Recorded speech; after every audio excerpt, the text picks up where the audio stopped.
बिस्मिल्लाहिर्रहमानिर्रहीम। अस्सलाम वालेकुम नाज़रीन, मैं हूं डॉक्टर अली और आप देख रहे हैं मेरा फेसबुक और यूट्यूब चैनल। नाज़रीन, तुर्की ने ईरान के अंदर बाजी पलट कर रख दी है।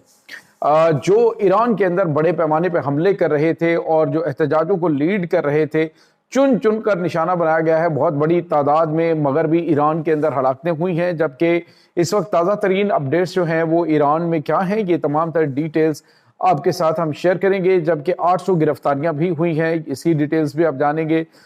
और नाज़रीन, अमरीकी सदर डोनाल्ड ट्रंप ने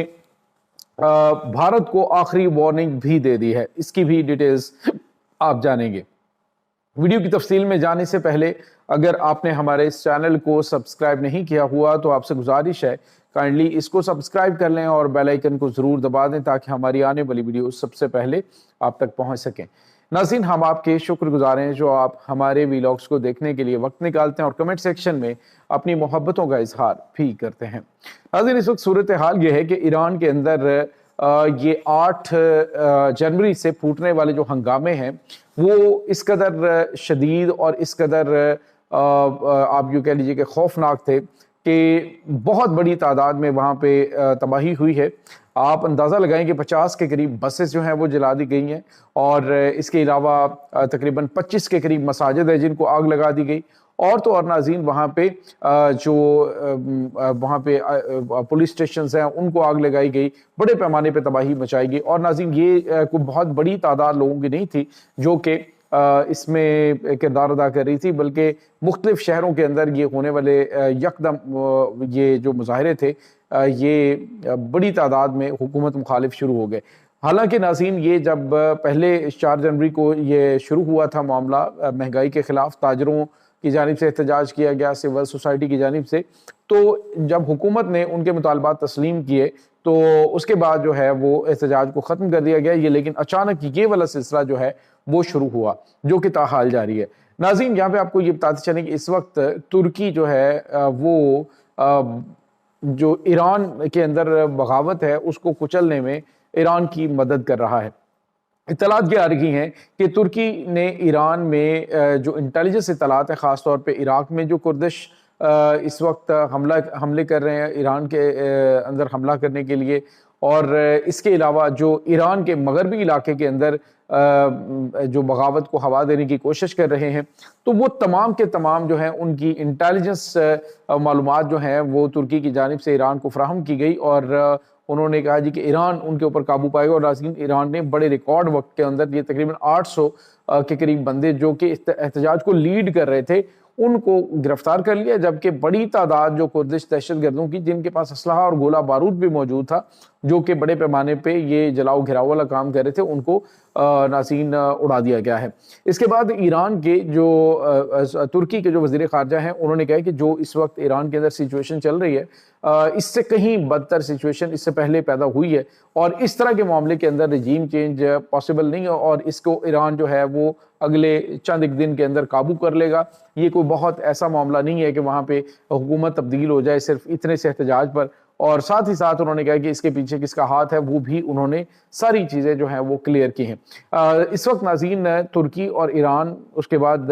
तुर्की और सऊदी अरब, इन दोनों ममालिक के दरमियान जो है वो हमेशा से ही कन्फ्लिक्ट्स रहे हैं, लेकिन अब जो है वो इन ममालिक के दरमियान बढ़ते हुए ताल्लुकात, जिसका अंदिया जो है वो तुर्की की जानिब से दिया गया कि वो इस अहम तरीन इत्तेहाद का हिस्सा बनने जा रहे हैं। अब बावजूद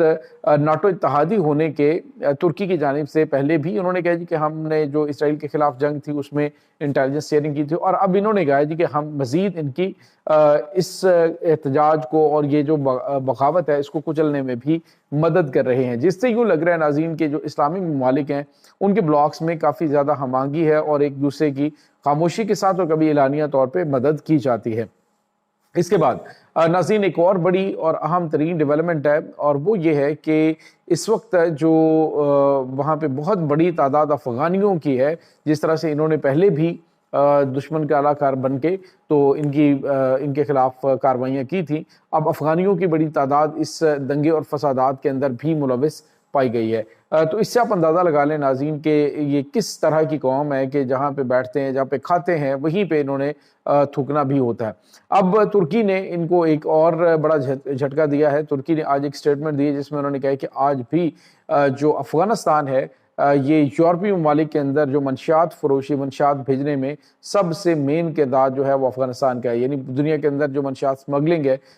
یہ سب سے بڑی اس وقت منڈی جو ہے وہ دنیا میں افغانستان ہے، جہاں سے یہ سمگلنگ ہو کے ان ممالک میں پہنچ رہی ہے۔ تو یہ ناظرین واضح طور پہ پاکستان کے اس بیان پر مہر تصدیق سب کی ہے، اور خود امریکہ جو وینزویلا کے اندر صرف اس معاملے کو لے کر کہہ رہے جی کہ وہاں پہ منشیات جو ہے وہ امریکہ میں بھیجی جاتی، تو منشیات جہاں سے آ رہی ہے وہاں پہ ڈیفینیٹلی کارروائی کی ضرورت ہے۔ اس کے بعد ناظرین امریکہ نے ایک اور بڑا جھٹکا جو ہے وہ بھارت کو دیا ہے۔ بھارت کو ویسے ہر گزرتے دن کے ساتھ جو ہے وہ بے عزت ہونے کے شاید عادت پڑ چکی ہے، لہٰذا ان کو اتنا پتہ ہی نہیں چلتا کہ ہماری کیا عزت ہو رہی ہے، کیا بے عزتی ہو رہی ہے۔ اس وقت بھارتی میڈیا میں کوہرام مچا ہوا ہے کہ امریکی صدر ڈونلڈ ٹرمپ، ان کے وزیر ہر 2 دن کے بعد بھارت کو لتاڑنا شروع کر دیتے ہیں اور اس انداز سے بیانات دیتے ہیں جو بہت زیادہ تحقیر امیز ہوتے ہیں، بڑے حقارت والے بیانات جو ہیں وہ ان کی جانب سے دیے جاتے ہیں۔ اب جو خبر آ رہی ہے ناظرین وہ یہ ہے کہ امریکی صدر ڈونلڈ ٹرمپ نے کہا ہے کہ اگر مودی نے روس کے ساتھ اپنے تعلقات، تجارتی تعلقات منقطع نہ کیے تو ہم ان کے ساتھ وہ کریں گے جو پاکستان نے مئی میں ان کے ساتھ کیا تھا۔ تو ناظرین اس کا مطلب آپ سمجھ سکتے ہیں کہ امریکہ واضح طور پہ ان کو وارننگ دے رہا ہے کہ روس سے پیچھے ہٹ جاؤ، ادروائز ہم تمہیں ٹھوکیں گے، اور کیسے ٹھوکیں گے یہ تم اندازہ نہیں لگا سکتے۔ اور ناظرین اس وقت آپ کو بتائیں کہ پاکستان بڑے پیمانے پہ نہ صرف تیاریاں کر رہا ہے بلکہ دشمن کے تمام تر ارادے جو ہیں ان کو بھی ملیہ میٹ کر رہا ہے۔ دشمن کی تمام تر کوششیں اس وقت بیکار جاری ہیں۔ مغربی بارڈر کے اوپر جو خطرات تھے ان کو بہت حد تک کم کر دیا گیا ہے۔ آپ اندازہ لگائیں ناظرین، جب سے پاکستان اور افغانستان کا بارڈر بند ہوا ہے تب سے لے کر ابھی تک دہشت گردی میں 60% تک کمی آئی ہے۔ آج بھی جمرود کا علاقہ ہے ناظرین، وہاں پر جو امن کمیٹی ہے، ان کا جو امن لشکر ہے، انہوں نے ایک بڑی کارروائی انجام دیتے ہوئے بھارتی سپانسرڈ دہشت گرد 3 جو ہیں ان کو گرفتار کر لیا، جو کہ ٹی ڈی پی سے ان کا تعلق تھا۔ فتنہ الخوارج جو ہیں وہ اس علاقے کے اندر دہشت گردانہ کاروائیاں کر رہے تھے اور ان کے خلاف مقامی لوگ جو ہیں وہ اس وقت اٹھ کھڑے ہوئے ہیں، اور یہی وہ ناظرین چیز ہے جس کی ضرورت ہے اس دہشت گردی کو جڑ سے اکھاڑنے کے لیے، کیونکہ جو مقامی سہولت کار ہیں وہ عام لوگوں کے روپ میں چھپے ہوتے ہیں اور عرصہ دراز سے جب انہیں اندر سے سپورٹ ملتی رہی ہے تو تبھی یہ سروائیو کرتے رہیں، ادروائز ان کا سروائیول بڑا مشکل تھا۔ اب جب انہوں نے باقاعدہ طور پہ خود ہتھیار پکڑے ہیں، مقامی جو قبائل ہیں، قبائلی عمائدین ہیں اور جو جرگہ سسٹمز والے ہیں انہوں نے، تو اب امن کمیٹی نے ان کے خلاف کارروائی شروع کر کے 3 اہم ترین دہشت گردوں کو گرفتار کر کے ان کی ٹھکائی بھی کیا، اور پھر اس کے بعد سیکیورٹی فورسز کے حوالے ان کو کر دیا گیا ہے۔ یہ بڑی غیر معمولی چیز ہے ناظرین۔ اسی طرح سے جو بلوچستان کے اندر بگٹی قبائل نے اتحاد کے ذریعے ایک جو امن فورس بنائی ہے، امن لشکر بنایا ہے، وہ بھی اسی طرح کی کارروائیاں انجام دیتا ہوا نظر آتا ہے، جو کہ میں سمجھتا ہوں اصل میں دہشت گردی کے خاتمے کی سب سے بڑی وجہ ہے، کیونکہ فوجی جوان اپنی جانیں قربان کریں، فرنٹ پہ لڑ رہے ہیں، لیکن اپنوں کے روپ میں چھپے ہوئے ان دہشت گردوں کی پہچان جو ہے وہ صرف مقامی آبادیوں کو ہی ہوتی ہے۔ یہ ناظرین اس وقت تازہ ترین اپڈیٹس ہیں۔ اس تمام صورتحال کے بارے میں آپ کا کیا کہنا ہے؟ کمنٹ سیکشن میں اپنے خیالات کا اظہار ضرور کیجیے گا۔ انشاءاللہ بہت جلد ملتے ہیں ایک نئی ویڈیو میں، تب تک کے لیے اپنا بہت سارا خیال رکھیے گا۔ اللہ حافظ۔